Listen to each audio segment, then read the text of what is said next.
शहर के एक शांत मोहल्ले में एक सादा सा घर था, लेकिन उस घर के अंदर इल्म की एक रोशनी जलती रहती थी। हर शाम उस घर का एक कमरा बच्चों से भर जाता था, जहां किताबों की खुशबू और मेहनत की आवाज होती थी। ये था आपी इकरा का ट्यूशन, जहां सिर्फ सिलेबस नहीं बल्कि जिंदगी के कीमती सबक भी सिखाए जाते थे। आपी इकरा एक बहुत ही सादगी पसंद और बाहया टीचर थीं। हमेशा उनके सिर पर दुपट्टा होता, बात करने का अंदाज नरम और दिल में हर बच्चे के लिए सच्ची फिक्र। वो सिर्फ पढ़ाती नहीं थी, वो बच्चों को समझती थी। उनका मानना था कि तालीम सिर्फ नंबर हासिल करने का जरिया नहीं होती, बल्कि इंसान की सोच और मुस्तकबिल दोनों संवारती है। उनके पास बहुत से बच्चे आते थे, लेकिन क्लास 9 और क्लास 10 के स्टूडेंट्स उनके सबसे करीब थे।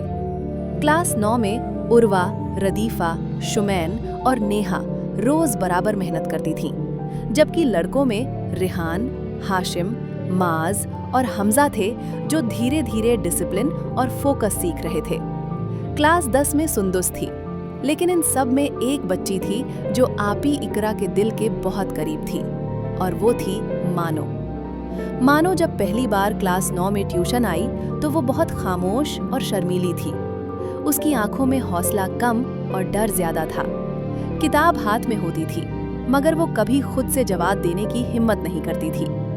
पहले दिन जब आपी इकरा ने उससे सवाल पूछा तो मानो ने नजर झुका ली, हालांकि उसे जवाब आता था।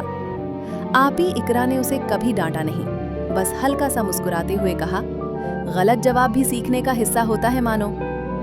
ये जुमला मानो के दिल में उतर गया, और उस दिन के बाद उसका डर थोड़ा कम होने लगा। दिन गुजरते गए और मानो रोज वक्त पर ट्यूशन आने लगी। वो सब लिखती, सब सुनती, लेकिन बोलती कम थी। आपी इकरा ने महसूस किया कि ये बच्ची बहुत मेहनती है, सिर्फ खुद पर यकीन नहीं करती।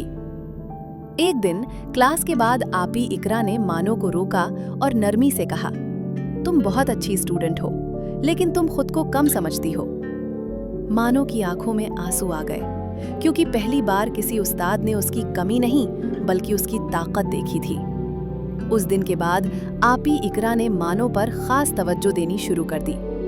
कभी उसे एक्स्ट्रा सवाल देती, कभी अलग से समझाती, और सबसे ज्यादा उसे हौसला देती। धीरे धीरे मानो का कॉन्फिडेंस बढ़ता गया। वो अब क्लास में जवाब देने लगी और उसकी आवाज में भी हिम्मत आ गई। आपी इकरा बाकी बच्चों को भी बराबर प्यार और तवज्जो देती थी। उर्वा को मिसालों से समझाती, रदीफा को लिखवा कर शुमैन को बोलने का मौका देती, और नेहा को हमेशा हिम्मत देती। लड़कों के साथ वो सख्त मगर इंसाफ पसंद थीं। रेहान और हाशिम को डिसिप्लिन सिखाया, जबकि माज और हमजा को फोकस करना सिखाया। लेकिन मानो के साथ उनका रिश्ता सिर्फ टीचर का नहीं था, वो उसे अपनी जिम्मेदारी समझती थी। जब मानो क्लास 9 से क्लास 10 में पहुंची तो सिलेबस मुश्किल हो गया और प्रेशर भी बढ़ गया। कभी कभी वो थक जाती और कभी उसे लगता कि शायद वो ये सब नहीं कर पाएगी। एक दिन उसने थके हुए लहजे में कहा, आपी, मुझसे नहीं हो रहा। आपी इकरा ने फौरन जवाब दिया, जब तक कोशिश जारी है तब तक हार नहीं होती।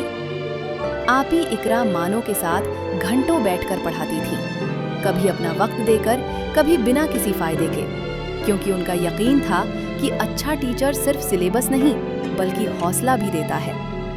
प्री बोर्ड टेस्ट में जब मानो के मार्क्स कम आए तो वो बहुत उदास हो गई। उसे लगा शायद वो कभी कामयाब नहीं हो पाएगी।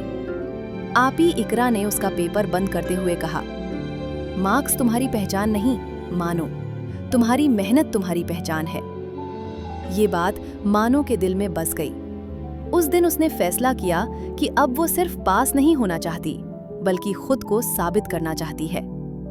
फिर वो दिन भी आया जब बोर्ड एग्जाम का रिजल्ट लगना था। ट्यूशन का कमरा भरा हुआ था और हर बच्चा अपना रिजल्ट देख रहा था। मानो के हाथ कांप रहे थे जब उसने अपना रिजल्ट खोला। जब उसने अपने मार्क्स देखे तो उसकी आंखों में आंसू आ गए, लेकिन इस दफा ये आंसू गम के नहीं बल्कि खुशी के थे। मानो ने बहुत अच्छे मार्क्स हासिल किए थे। वो चुपचाप आपी इकरा के पास गई और सिर्फ इतना कहा, आपी, अगर आप ना होती तो मैं कुछ भी नहीं होती। आपी इकरा की आंखों में भी नमी आ गई। उन्होंने नरमी से कहा, नहीं मानो, अगर तुम मेहनत न करती तो कोई उस्ताद कुछ नहीं कर सकता। उस दिन सिर्फ मानो नहीं, बल्कि सारे बच्चे समझ गए कि तालीम सिर्फ किताबों का नाम नहीं होती, बल्कि एक सफर होता है जो सही रहनुमा के साथ आसान हो जाता है।